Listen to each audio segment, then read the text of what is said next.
What's up, Steven? You wanna get drunk tonight, buddy? Got ourselves some Pink Whitney. Pink Whitney? Yeah. How about I just get you into bourbon instead, man? No, just no. But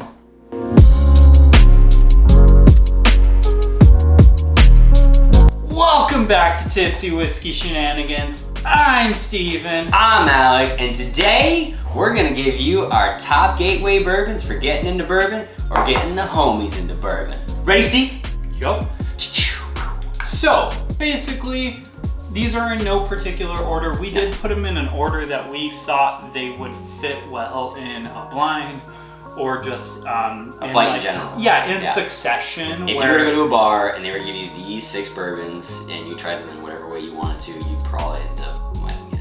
Yeah, because some bourbons you can't go from to another type of bourbon just because sometimes one's more overwhelming. Just like if you go cash strength to like an 80 proof bourbon, it's going to be like, okay, are we drinking water now? Yeah, exactly. So, none of these are in any particular order. We just put them in an order that we would like to approach them at. Yes. They're also all a little bit lower on the proof points. But for gateway purposes, Yeah. you want them a little bit lower. You know, you don't want to be giving your friends cash strength. After you get them into it, you get their toes a little bit wet. Exactly. Then you start bringing out the Stag Junior and the hitters. Then you pull out your own Glen and you're like, heck yeah, I'm getting in this with you. Yes. That's what's up. And yeah, all these are semi-readily available and Semi. accessible as well, because I don't like giving out suggestions of whiskeys that you can't find, because what's the point of watching this video if you can't get it yourself? But the first entry gateway bourbon we have is going to be 1792 small batch. And this bottle has made itself appear on quite a few of our lists, mostly because it is a very well-rounded whiskey.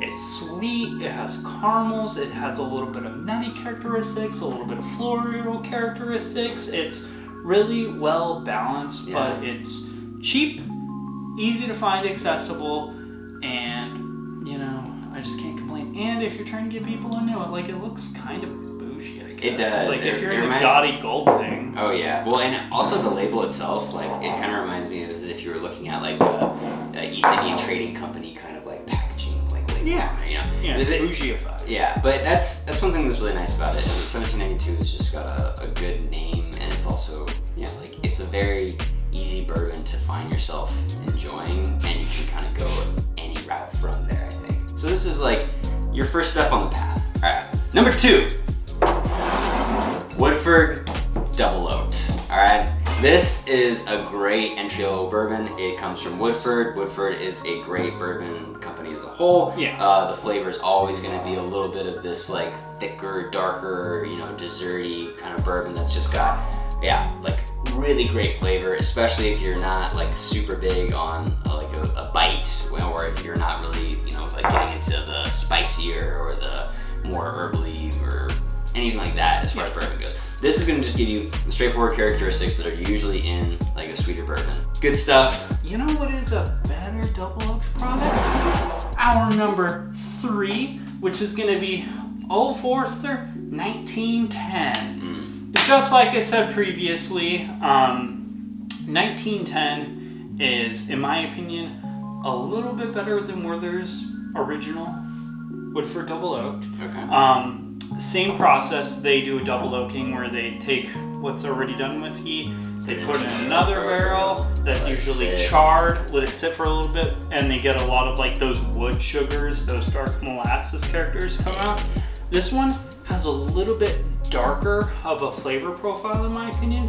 But it's not heavier. But yeah, That should be it's noted. softer. Yes. It's like darker, softer caramel. Well, that's like light, heavy caramel. This is darker and softer, which is weird because it doesn't make any sense. Yeah, it sounds counterintuitive. Yeah. But yeah, like this is kind of almost like when you get like you ever had like a light beer that's got a chocolatey flavor to it, and you're like, that doesn't really make sense. Yeah. Because usually you think of it as having like a really thick and heavy kind of like feeling with it. Yeah. So that's the equivalent here. Yeah. So again, 93 proof. really easy, accessible flavor profile from Old Forester, and nothing to complain. But now we are going to get out of the realm of double oaked products, and we're gonna jump into something that's a little bit more on the number 4, a little more on the different side. Or well, different in the sense of we're moving away from double oaking, not different in the sense of like whiskey or bourbon. Right, but this, I will say, Eagle Rare is different in general. So Eagle Rare is essentially the higher formidable, better version of Buffalo Trace as per the process it goes through. However, Buffalo Trace is definitely a lot more of your appley, spicy kind of bourbon. Super delicious. Eagle Rare gets a little weird, okay? This bottle tastes kind of like grapes, as most of Eagle Rares do. Yeah. So it's different. Buffalo Trace knows how to age really sweet, nice, accessible whiskeys. And I think this flavor profile is going to be a great one to introduce anyone into the world of whiskey, especially bourbon, obviously, the case in point of this video. Yes. It's just a super easy, sweet, fruity, caramel, vanilla bourbon. And it's once and again... has great flavors in it, which is weird. But it's also, once again, I think we've kind of gone from a lot darker, heavier bourbons, and now we're definitely getting into the light. This is like a light. So if you're looking at that perspective, that might be one of your factors that you enjoy more or less. This probably has the lightest flavor profile Yeah. of everything on the list, other than maybe 1792 small batch. But now that we've gone into a little bit lighter, fruity flavor profiles, we're going to do a whole 180, and we're going to get to kind of spicier, nuttier. So the better 10-year age-stated product doesn't come from Buffalo Trace, it comes from Wild Turkey. Oh. This is Russell's Reserve 10-year. This is obviously a 10-year-old age-stated Wild Turkey product, but it brings a nice nutty baking spice flavor that's like a little bit easier to access. Like 101, it's a little bit too proofy, a little sharp. This one, it's more like oakier, well-rounded, it's smoother, easier to access, which you're gonna get a lot of that in this video. All these are very easy for someone who doesn't know what they're getting into or what they're tasting to approach. Right. Access those flavors, understand what the heck's going on in that bottle. This is going to be one of those entry-level gateway. Yeah, I think this is the best gateway into the Wild Turkey flavor profile, because I think it brings the best, well-rounded, lower proof version of that Wild Turkey nutty funk.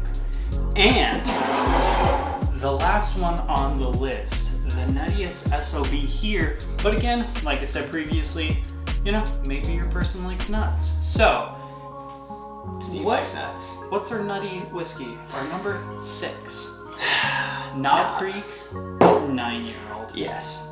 We had many discussions on this bottle prior to this video, but the reason why it's making its standing in this lineup is because if you've had whiskey, if you've had the other 5 whiskeys here, bourbons here, and you are now starting to understand your flavor profile, but you want to kind of hit some extremes in a way. This is going to be your extreme in the nutty, spicier, more of like that hitter kind of bourbon. This one is 100 proof, and it's got all the good flavors you want if you are into that profile. Knob Creek you'll find in most places, maybe not the 9-year or the 12-year, but Knob Creek in general is definitely a available kind of bourbon, and this one is the one to go to. Yeah, this is typically around about $20, $25, $30-ish dollars, so it's still relatively cheap for a bottle. 9-year age statement is